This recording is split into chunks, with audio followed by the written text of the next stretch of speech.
Good evening, everyone, and welcome to the Jewish Matters podcast. Tonight we're talking about extraordinary Jewish personalities, and we'll be talking about the Lubavitch Rebbe, Rabbi Menachem Mendel Schneerson. The Rebbe is a mythic figure, almost larger than life. A brilliant scholar, clearly a genius, a world figure who never left his home, built an entire worldwide network which spanned the globe, answered hundreds of letters, saw thousands of people a week, was visited by heads of state, Israeli prime ministers, New York City mayors, and foreign leaders. And as we said, all without leaving the confines of his center of his headquarters. Let's first look back and understand what is Chabad Hasidus. Chabad stands for Chachma Bina Dat, 3 levels of understanding drawn from Kabbalistic sources. Started by the Alter Rebbe, the previous Rebbe, who was the disciple of the Baal Shem Tov, the founder of the Hasidic movement. And the Lubavitch movement, Lubavitch is in Russia, the movement was based in Russia, and the Alter Rebbe, Rabbi Zalman of Liadi, composed a work called the Tanya. The Tanya is a book of the soul, exploring the inner depths. It's also a Kabbalistic book, but it's Kabbalah applied to the human being. And so the theme particularly of the animal soul and the divine soul, the Benoni, the average person striving to grow and to serve God.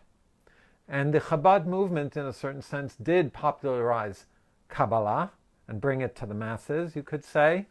And the Rebbes also had a very wide intellectual and political breadth.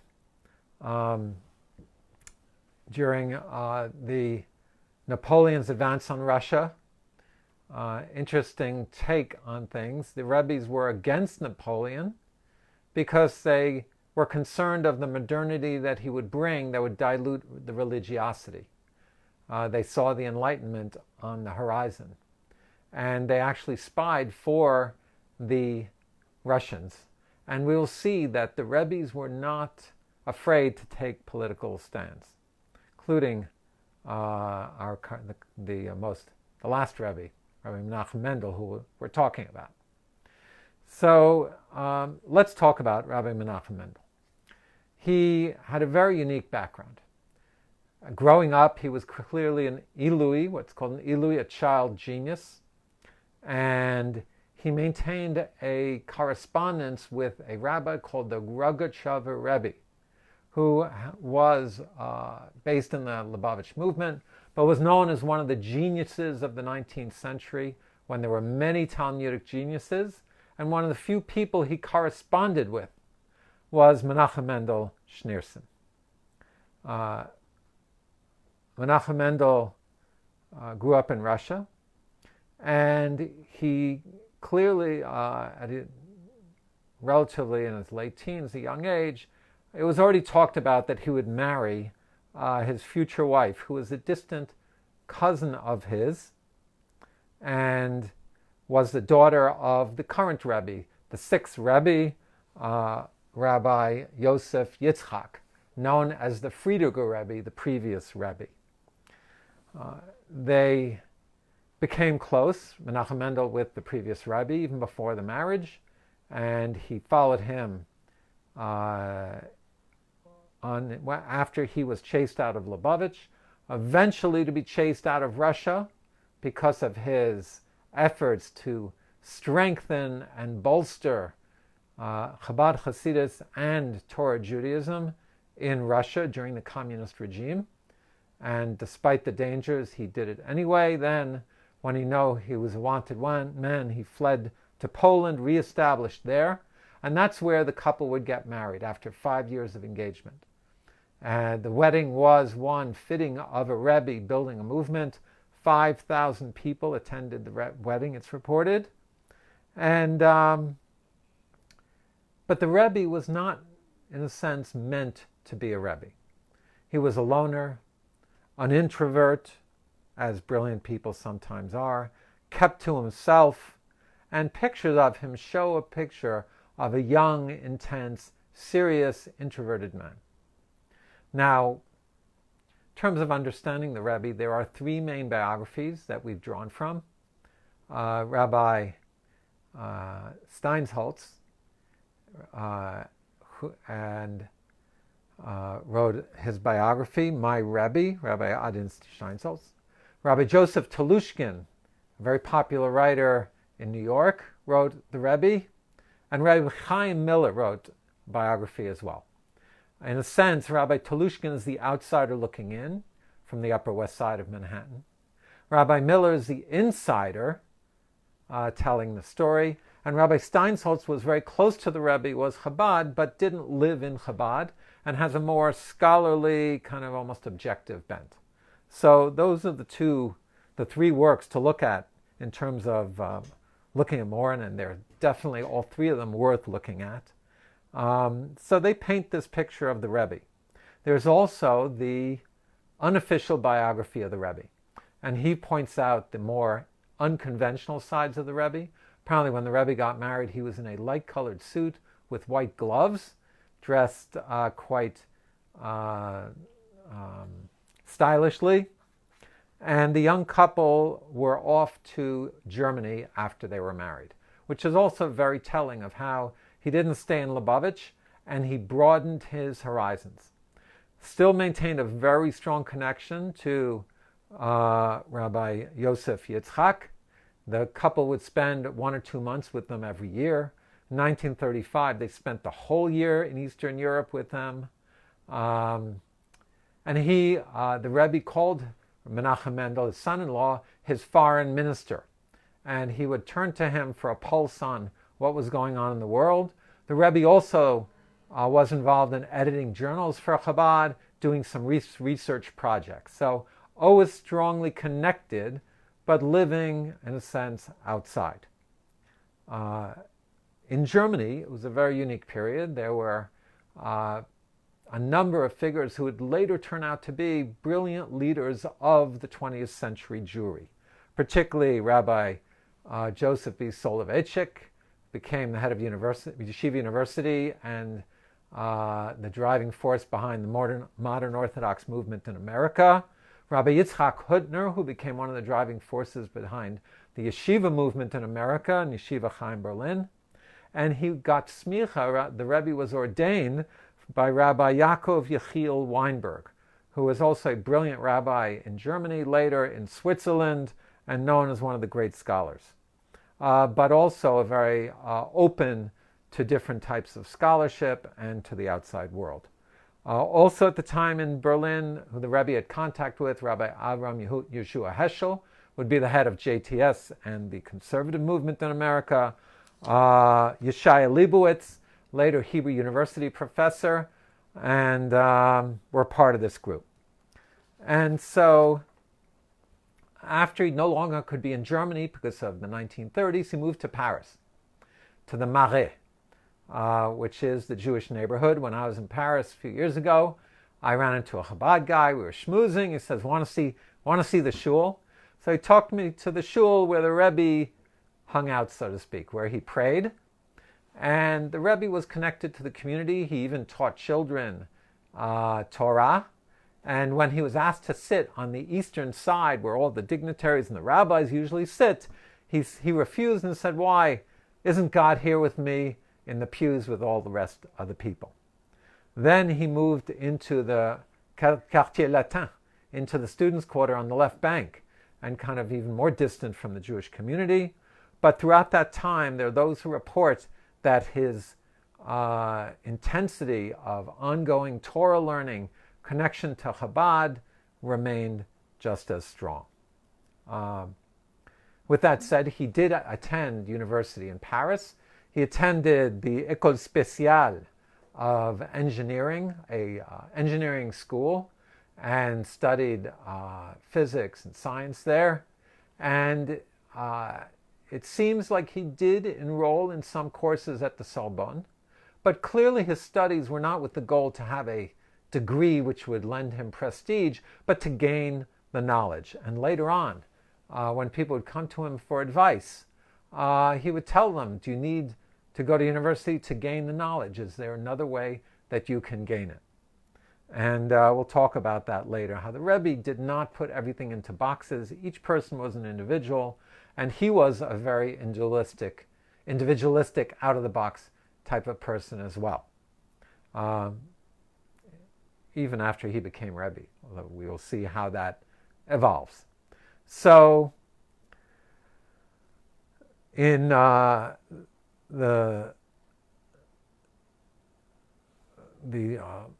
cloud of World War II and of the Holocaust hovering over Europe, the previous Rebbe fled to America, and the Lubavitch Rebbe, Menachem Mendel, would follow him a few years later. In the 1930s, the previous Rebbe had gone to America for a year to try and establish a Hasidic community and strengthen the Jewish community. But until World War II, the Jewish community was very weak. The Torah community in America was very weak.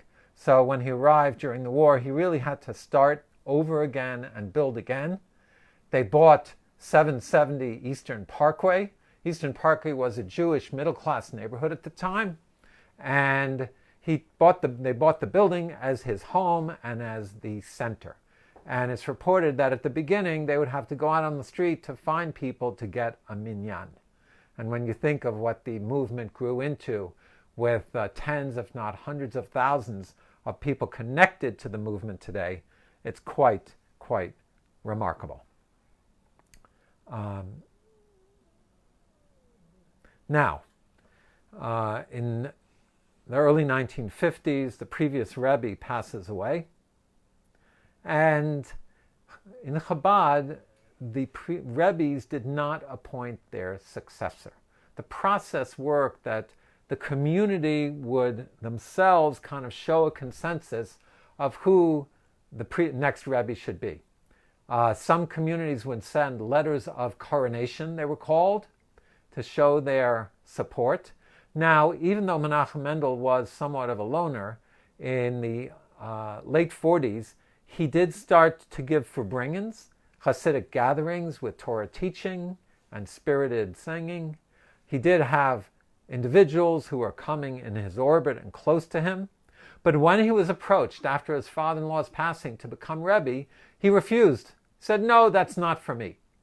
And the one that appeared to be the one who would take over was his brother-in-law, the Rebbe's other son-in-law, Rabbi Shmaryahu Gurari. Now, we said that Menachem Mendel and his wife were distant cousins. His name was Schneerson.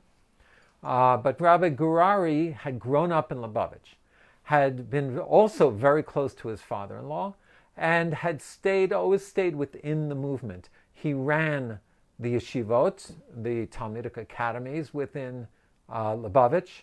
Menachem Mendel had been taking on some projects once he got to America, some of the outreach projects, some of the research projects, but still not central. And the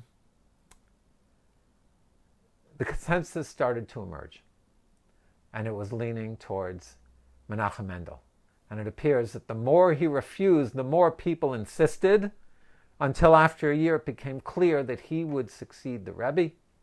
And the story is that he never actually announced being the Rebbe, but at one of the Farbringings he gave a mamar, which are the traditional discourses given by the Chabad Rebbes in a certain style, in a certain structure, and everyone knew that he had accepted it. And the content of that talk was very telling.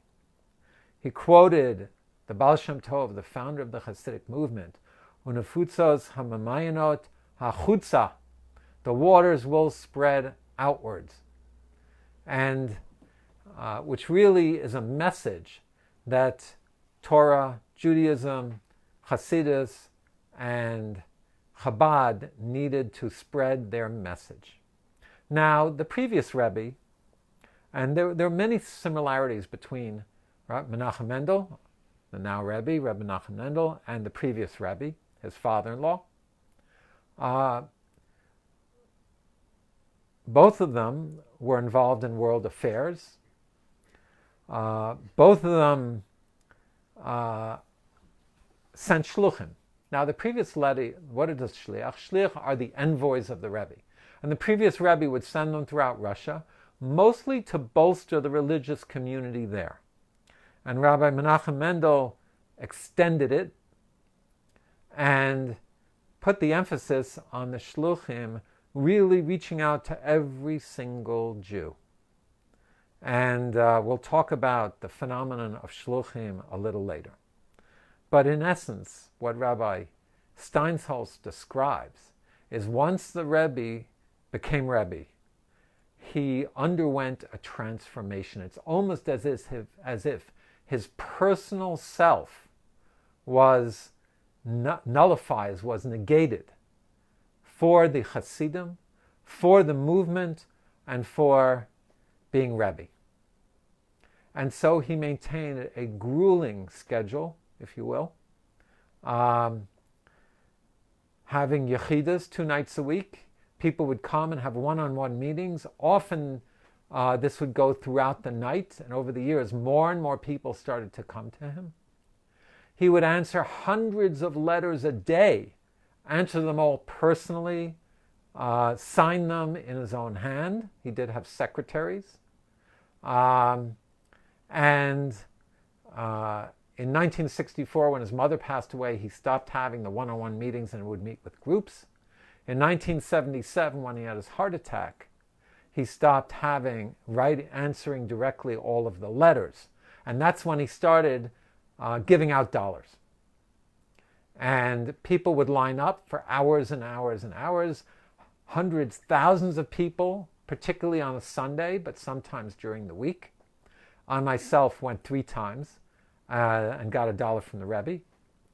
And once it was to ask for a blessing to get married, and I'll talk about that later.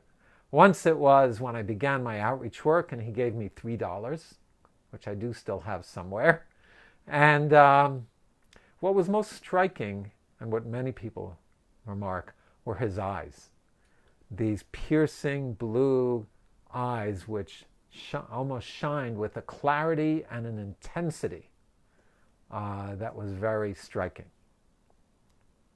But when I asked for the blessing to get married, he said, Bakarov, with a smile, with almost a smirk. Bakarov means soon. Soon turned out to be 7 years, but maybe that's what his little smile was about. He saw I was eager. He knew it wasn't coming soon. And so he said it with a little laugh. And more about this later, about the Rebbe's, the stories of people with the Rebbe and in the blessings and direction he gave, what people call the miracle stories. But before we get to that, so what we're saying is that the Rebbe almost had, in essence, had no personal time to himself. He was the embodiment of the movement, of his Hasidim, of the people. And he worked out of an office in 770 on a very tight schedule. Rarely would he ever leave the headquarters. And my wife actually, even though she wasn't Chabad, went to a Chabad camp one summer. And the Rebbe came up and she said a verse, was chosen to say a verse in front of the Rebbe, a verse from the Torah, probably because she wasn't Chabad. And one of the stories was that the Rebbe's car broke down. I don't know if it was on the visit to her camp. And he said from that breaking down of 4 hours, or whatever the delay was, he lost weeks and weeks from his schedule. In other words, it threw off his tightly kept schedule in such a way that after a while he never left. The one exception where we said he had virtually no personal life was his wife. And here it was very much the opposite. We said that the Rebbe was a very private person. His wife was an even more private person. But every day in the afternoon they would have tea together. Their holiday meals and Shabbat meals, whereas most Chabad rabbis and outreach rabbis and many people have a large Shabbat table and all sorts of guests, it was the Rebbe and his wife. When his mother-in-law was still alive, they would go there for holiday meals. But by and large, they led a very private life. And his wife, the Rebbitzin, when she would go out, would never identify herself as the Rebbitzin. She was always Mrs. Schneerson from President Avenue. And part of it, people thought, might have been because of the somewhat contentious strains in the family, because because his brother-in-law had been passed over as the Rebbe, and so his wife's sister it was still painful for her. So the Rebbitzin never went to 770 to his Farbringens, possibly because she didn't want to outstage her sister. One way people see it. But she remained very circumspect throughout.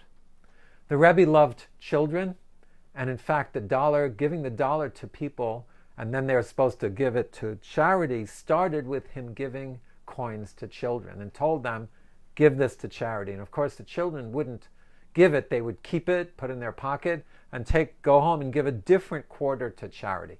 And there is an idea that the physical object is the receptacle for the blessing coming down.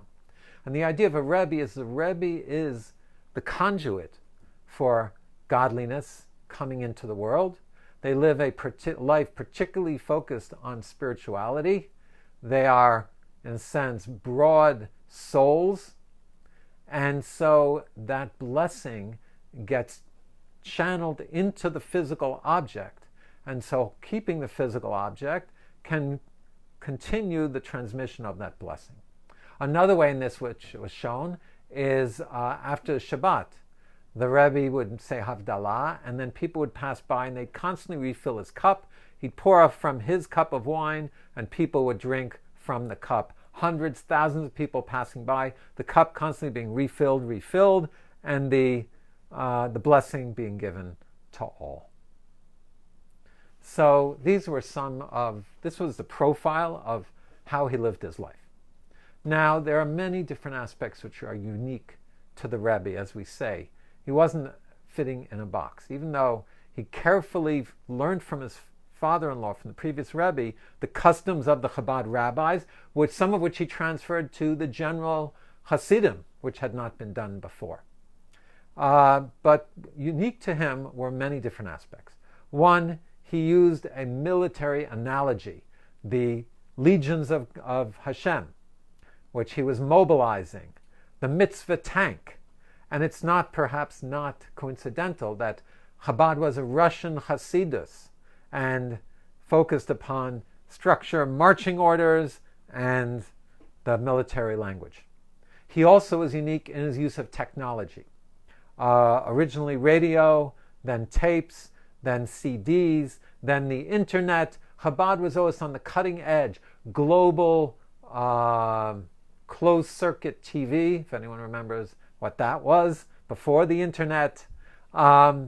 Very innovative in spreading the word, in the waters spreading out throughout the world. Also mentioned his uniqueness in terms of reaching out to every single Jew. And he would send shluchim throughout the world. One of the known rabbinic figures who was very impacted by him was Rabbi Jonathan Sachs, the chief rabbi of England and master educator par excellence. And Rabbi Sachs talks about going to the Rebbe to try and understand whether he should be an economist, a professor, or a lawyer. And the Rebbe, in his encounter, instead of, when he originally went asking questions of the Rebbe about Chabad and about Jewish philosophy, the Rebbe turned it on him and started asking him questions about himself. And so when Rabbi Sachs came, what should I do? He said, you need to take responsibility, to take leadership. We need training for rabbis in England, and that should be your mission. And Rabbi Sachs quoted that great men have many followers. Great leaders create leaders. And that's what the Rebbe did. The Rebbe's management style was not top-down. He might send someone out, but he would never micromanage. And so his followers were given the room to grow and to actualize themselves. And more about that later. Another thing unique about the Rebbe was his worldwide breadth. He spanned the globe. He particularly wanted his Hasidim to focus upon the Noahide campaign to have non-Jews follow the 7 universal moral code, the 7 mitzvot or commandments of the universal moral code, and he lamented that it wasn't pushed enough. He was in favor of prayer in schools because he saw having a religious non-Jewish world was vitally important for the world and for the Jewish people. As we know, he promoted public menorah lightings to be visible for everyone to see, and having the 10 Commandments in courtrooms. He also, interestingly enough, got very involved in Israeli politics, almost more than American politics, definitely more than American politics. And he got involved in the Who is a Jew issue of who is defined as Jewish in terms of coming to Israel and making Aliyah.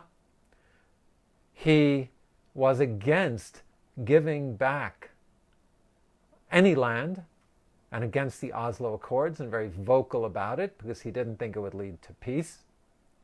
And all of the leading Israeli politicians came to him, from Shimon Peres, Yitzhak Rabin, Ariel Sharon, Menachem Begin particularly, who was more traditional, Bibi Netanyahu, all of them coming to him. He was involved in Russian Jewry as well, although his approach was always behind the scenes, sending people to teach even during communism and after the fall of the Iron Curtain, even more so. Many leaders came to him from all walks of life. In the 1960s, Shirley Chisholm, a local black congresswoman from his district, came to see him in 1964, I believe it was. She was a freshman congresswoman and had been relegated to the agriculture group in Congress and to the Committee on Agriculture. And she lamented that she felt she'd been pushed aside and given something insignificant. When she came to see the Rebbe, he saw she was upset. He said, "What's bothering you? Why are you sad?" She explained to him that she thought she'd land with more of a splash in Congress. And the Rebbe said, "You have an unbelievable opportunity."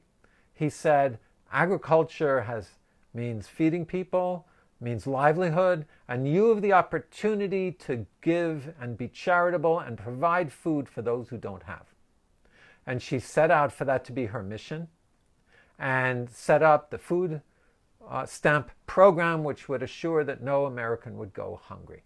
And at her retirement dinner, it was one of the things she was most proud of, and she cited the Rebbe for encouraging her to take that path. Robert F. Kennedy, when he was running for president, came to see the Rebbe. People don't know that Kennedy was actually very pro-Zionist and in fact was murdered by Sirhan Sirhan, a Palestinian terrorist, because of his pro-Israel stance. So the Rebbe was broad and world leaders came to see him. But he wasn't just interested in world leaders. And when they came to see him, they would sit on the same bench outside his office next to a young yeshiva bacher and a distressed woman. And he cared for everyone. And there are many, many stories, some of which we'll tell later, about how years later he would remember someone who wrote him a letter. Years later he would see someone and ask them, "Oh, how's your mother doing?" Every individual counted for the Rebbe. And as we said, the Yechidah would go on all night. And so his view was broad, and it was also individual. Now, we were talking about Israel, and the question is often asked, why the Rebbe never went to Israel. The Rebbe was, in fact, the brunt of animosity from the Satmar because they felt he was too pro-Zionist. And he encouraged some of his Chabad Hasidim to go into the Israeli army. Chabad had a presence in Israel for many, many centuries, particularly in the city of Hebron. And I visited the Chabad house in Hebron, very powerful experience. And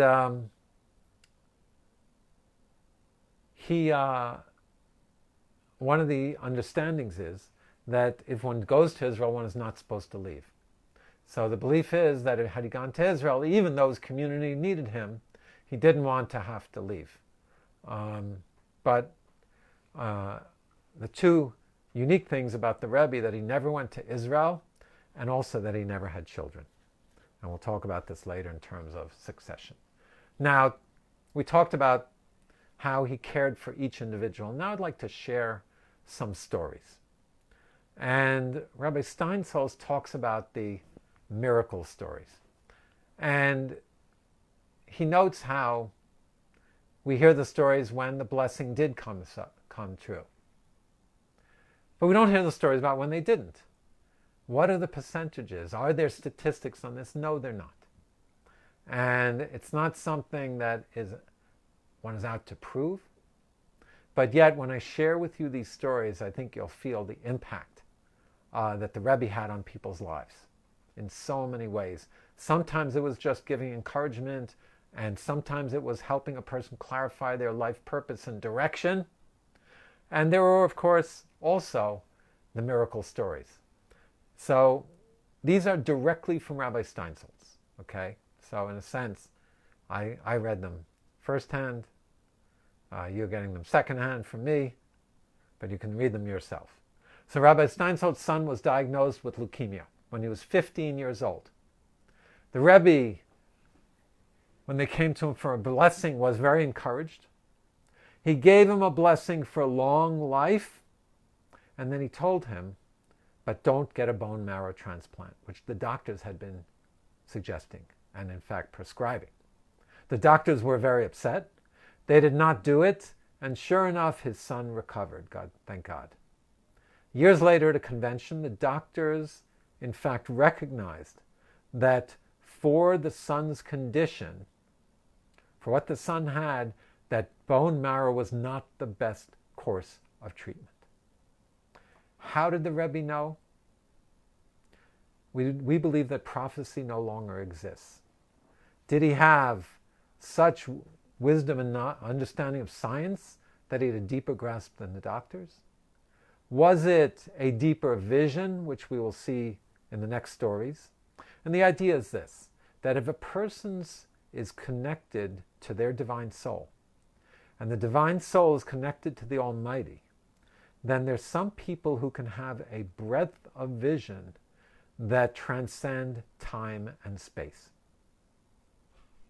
Now, you're not supposed to predict the future, but as we said before, the Rebbe can be a vehicle for transmitting blessing and understand and feel kind of how that blessing is flowing as it is.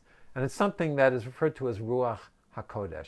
It's a spiritual insight that is not quite prophecy, but goes beyond the boundaries of most people's understanding and most people's sensual perceptions through the senses.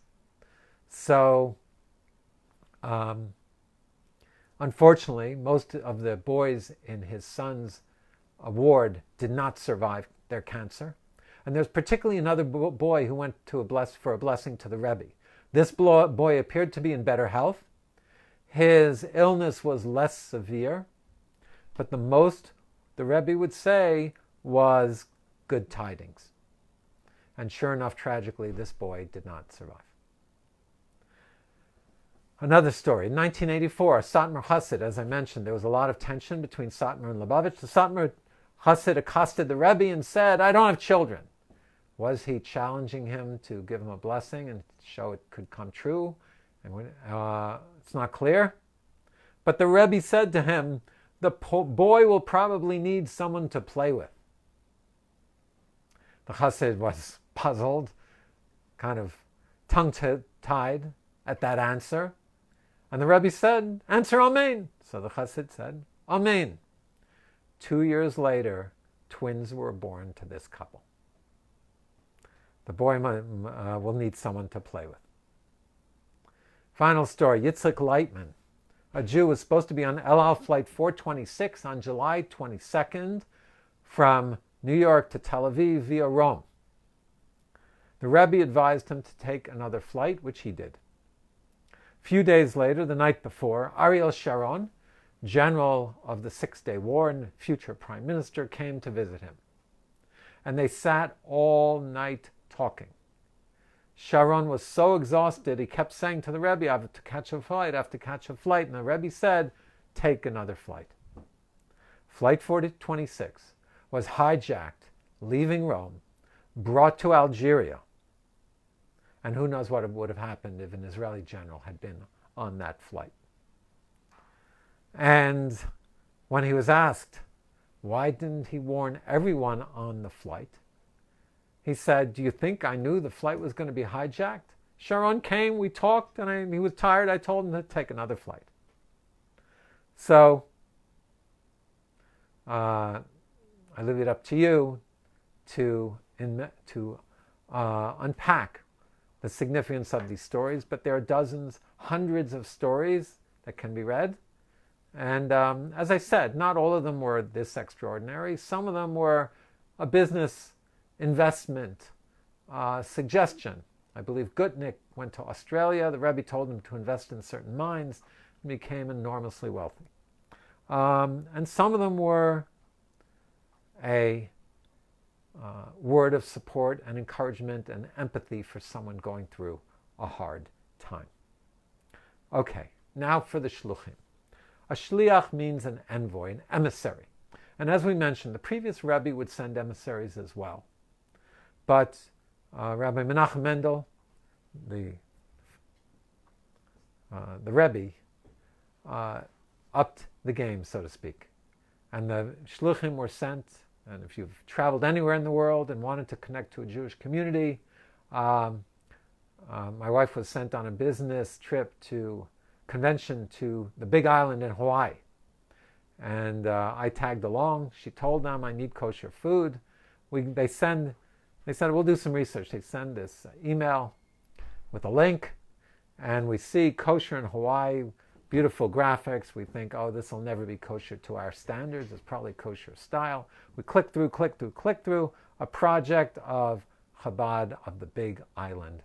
And sure enough, in Kona on the Big Island, there's Chabad. Who is it? It's the daughter and the son-in-law of the Chabad Shliach in Honolulu. And whether it's, not everyone has that gig. A friend of mine, his son was sent to Siberia to work with the Jews there. And there are innovative shluchut, some to the prisons, others friendship circle, children with disabilities. But all of them felt like they were not just spreading Judaism, not just teaching Torah, but they were the personal emissary of the Rebbe, and that gave them the strength and the enthusiasm, and gives them to not just go out to places where there's no Jewish community, and sometimes it means really none, but to go out for the rest of their lives. Usually a shlichut is permanent, and the people in the community know that they will be there for their entire lives. Yet, as we mentioned before, Rabbi Sachs's quote, great leaders create leaders. He might send a shliach to a certain place, but he wouldn't tell them how to set up shop. He might give some advice if asked, but it was never dictated. And through that, he allowed his followers to find their own inner strength, to find their own way which would work for them. And his style was not micromanaging. And sometimes people felt like he could have and should have gotten involved more in inner disputes, which he would not do. He also did not serve as a posek, as giving rabbinic rulings, only advice. So he stuck to his mission. And he made it kind of the most desirable mission in Chabad was to be a shliach. And he had a worldwide vision of bringing all Jews, of connecting all Jews, giving all Jews opportunities. And by the way, when someone would say, oh, I'm working at being mekarev, at bringing Jews closer, he would say to them, how do you know they're far away? Who are you to say who's near and who's far? So the Rebbe's view was that every Jew was precious. When asked, how could he stand for hours and hours on end into his late 80s, giving out dollars? He said, when you're counting diamonds, you don't get tired. And so he had this worldwide vision. And part of that vision was his Messianic vision. And here we'll talk about the Mashiach theme in the Rebbe. Now, the previous Rebbe had also stressed the theme of bringing Mashiach. But Rabbi Menachem Mendel, it was very concrete. From everything from encouraging little girls to light candles to the fall of the Soviet Union, he saw in these events something deeper. In the last 2 years, Rabbi Steinsaltz says, it seems like the only thing he talked about was Mashiach. And sure enough, there are many followers who believed he was the Mashiach. This became controversial outside of Chabad. But there is an idea that in each generation there's someone who could be fitting to be Mashiach. And if one of Mashiach's roles is to connect Jews to Torah, who in his generation equaled the way in which he did that? There are other great figures who had a broad breadth, but his, one could argue, was of incredible breadths. And like another first-hand story, I was in 770. This was about a month before the Crown Heights riots, and we'll talk about them in a second. And everyone was expectantly waiting for the Rebbe to come out for morning services, which were at 10 o'clock during the week. That was their custom. So I was there at 9:45 and waiting. The Rebbe comes out, and everyone starts singing, Yechi Rabbeinu Moreinu Melech HaMashiach Leolam Va'ed. May he live, our teacher, our rabbi, the King Mashiach forever and ever. Now, the Mashiach is supposed to be a dynamic leader who will perfect the world.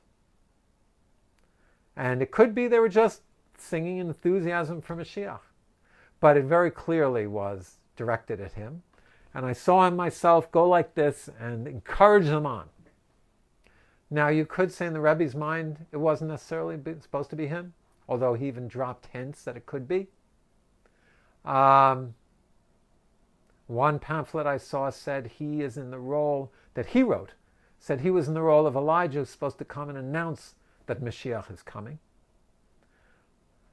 There are those who want to say this about the controversy of the Mashiachistas, those who believed he was Mashiach, which is that he wanted people to take Mashiach seriously, to take responsibility to perfect the world. And by the way, he did not subscribe to what I call the silver bullet philosophy of Mashiach. Mashiach will come and fix up the whole mess. That no, everyone had to take the steps, and when we got the world ready, when everyone took responsibility, when everyone did good deeds and reached out, then Mashiach would come. And he put his actions where his words were, in terms of creating the movement and the impact he had. And so this is the understanding that if the price to pay for people taking the idea seriously and being truly passionate about it and really believing that it's a reality, that the world can be perfected and world peace can be achieved and all the Jewish people can be brought back to Torah and Israel, if the price to pay for that being real was that it was projected onto him, so be it. That's one way to understand it. Now, tragically, a month later, The Rebbe's motorcade, I said the Rebbe almost never left his home. The one time he did leave it was to go to his father-in-law's grave, where he would spend sometimes every day, in later years, sometimes hours, sometimes the whole day there. And he wouldn't eat before he left. He would be fasting and praying. And he would also say, if someone would ask him something, he would sometimes say, I'll ask my father-in-law. The belief that we can connect to the souls of those who've left, particularly great tzaddikim, great righteous people whose souls don't completely leave. So the motorcade was on the way to the Ohel, as it's called, and it struck, one of the cars in the motorcade struck a young little boy, an African-American boy. The black community was outraged, and similar to the rage we see today, the mobs took to the streets and largely turning it upon the Chabad community.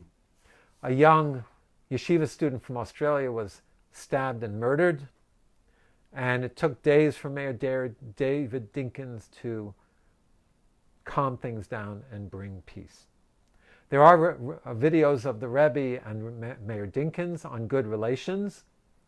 I don't know if that video was before or after the riots, but about a month after the riot, the Rebbe had his debilitating heart attack.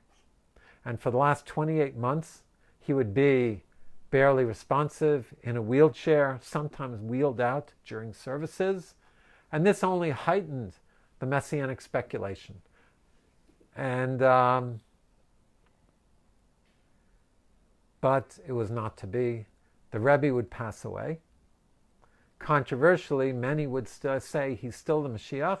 He will be resurrected and brought back and bring the final redemption, which is not outside of Jewish theology, but certainly is not usually taught and promulgated.